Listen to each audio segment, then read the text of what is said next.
బులెటిన్లో డీటెయిల్ చూస్తే తమ సమస్యలను పరిష్కరించాలని కోరుతూ ఏపీ ఉద్యోగులు రాష్ట్ర గవర్నర్ బిశ్వభూషణ్ హరిచందన్ను కలిసి వినతిపత్రం సమర్పించారు. గత్యంతరం లేని పరిస్థితిలో గవర్నర్ బిశ్వభూషణ్ హరిచందన్ను కలిశామని ఏపీ ఉద్యోగుల సంఘం నాయకులు పేర్కొన్నారు. గురువారం ఉదయం రాజ్భవన్లో గవర్నర్ను కలిసిన అనంతరం ఏపీ ఉద్యోగ సంఘాల అధ్యక్షుడు కేఆర్ సూర్యనారాయణ మీడియాతో మాట్లాడుతూ తమకు ప్రభుత్వం నుంచి రావాల్సిన బకాయిలు తక్షణమే చెల్లించేలా చర్యలు తీసుకోవాలని కోరామన్నారు. తమ సమస్యలపై సానుకూలంగా స్పందించిన గవర్నర్ న్యాయం చేస్తామని హామీ ఇచ్చారని తెలిపారు.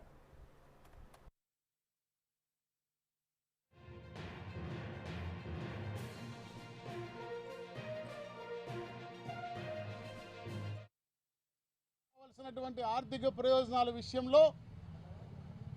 ఉద్యోగస్తులు ఆందోళన చెందుతూ మరి ఒక పక్క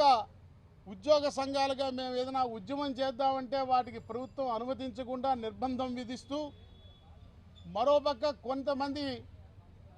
ఉద్యోగ సంఘాల నాయకులు ఉద్యోగులు ఏదైనా ఆర్థిక ప్రయోజనాల విషయమే ఆందోళనకి సమాయత్తం అవుతున్నారని అనిపించగానే అబ్బబ్బే ముఖ్యమంత్రి గారు సంక్రాంతి పండగ, దసరా పండగ సందర్భంగా లేదా సంక్రాంతి పండగ సందర్భంగా రంజాన్ తోఫా కింద మనకు రావాల్సిన ఆర్థిక ప్రయోజనాలు ఇచ్చేస్తారు, ఏప్రిల్ నాటికి ఎరియర్స్ అన్ని క్లియర్ చేసేస్తారని మీడియా ముందుకు వచ్చి చెప్పడం, ఈ ఉద్యోగస్తులను ఇంకేముంది గౌరవ ముఖ్యమంత్రి గారే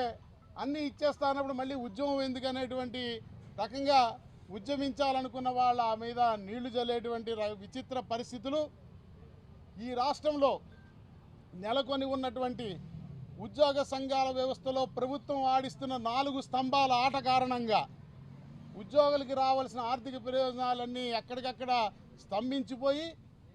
మొదటి వారంలో తాము బ్యాంకుల నుంచి తీసుకున్న లోన్లకి ఈఎంఐలు చెల్లించని కారణంగా రిజర్వ్ బ్యాంకు వారి మార్గదర్శకాలను అనుసరించి సిబిల్ స్కోరింగ్ తగ్గిపోవడం వల్ల ఉద్యోగులకి కొంతమంది బ్యాంకర్స్ అవసరాలకి అప్పు కూడా లోన్ కూడా ఇవ్వనటువంటి పరిస్థితులు, లోన్ దరఖాస్తులు తిరస్కరణకు గురైనటువంటి నేపథ్యంలో గత్యంతరం లేని పరిస్థితుల్లో